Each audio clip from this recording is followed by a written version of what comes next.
भारत हमेशा से अंधभक्ति में जीता आया है और यही अंधभक्ति एक बार फिर से ले डूबेगा।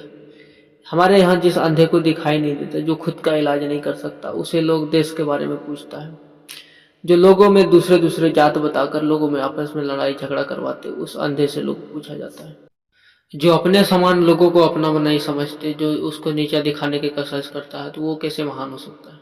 एक महान आदमी खुद को कभी महान नहीं बताता, एक बुद्धिमान आदमी कभी खुद को बुद्धिमान नहीं बताता, और अगर ऐसा बताता है तो वो कभी बुद्धिमान हो ही नहीं सकता।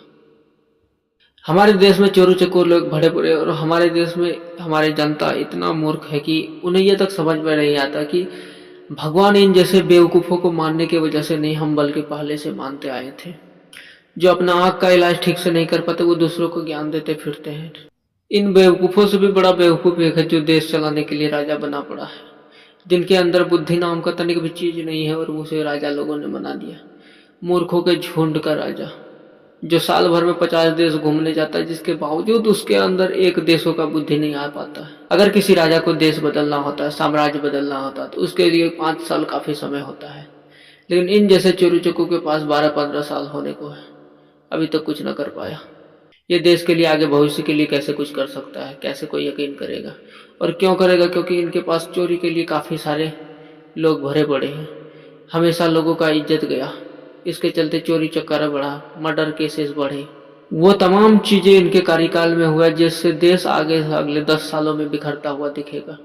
जिसके बावजूद ये सिर्फ अपने फ़ायदे के लिए सभी को यूज किया, अपने फ़ायदे के लिए, राजनीति के लिए सभी का इस्तेमाल किया। कैसे ये राजा हो सकता है? वो तो इन 2 कौड़ी में बिकने वाले मूर्ख जनताओं की वजह से तुम राजा बने पड़े, वरना तुम्हारा हैसियत नहीं कि तुम उस कुर्सी को पा सको।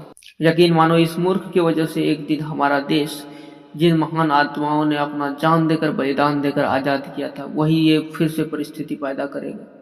इसके जैसे बूढ़े लोग अमेरिका में भी राजनीति कर रहे हैं, लेकिन उन्होंने अपना देश को बचाने के लिए, अपना देश को आगे बढ़ाने के लिए दूसरे लोगों से पंगा लेता रहा, कभी टैरिफ से तो कभी रिस्ट्रिक्शन लगा के। वो तमाम चीज़ें करने को तैयार है जिससे उसका देश आगे बढ़ सके। और ये हमारे वाला बेवकूफ़, जिसके अंदर सिर्फ ये चीज़ें भरा पड़ा है कि बंदर को कैसे नचाया जाए। बंदर माना मूर्ख जनता, जो पूछ हिलाते फिरते इनके एक इशारे पर। एक ही चीज़ है जो भारत को आने वाले खतरों से बचा सकता है, टाल सकता है, वो है जागरूकता। लेकिन ये मूर्खों में कभी जागरूकता होने नहीं देगा। अगर जागरूक हो जाएगा लोग, तो फिर इसका गुलामी कौन करेगा?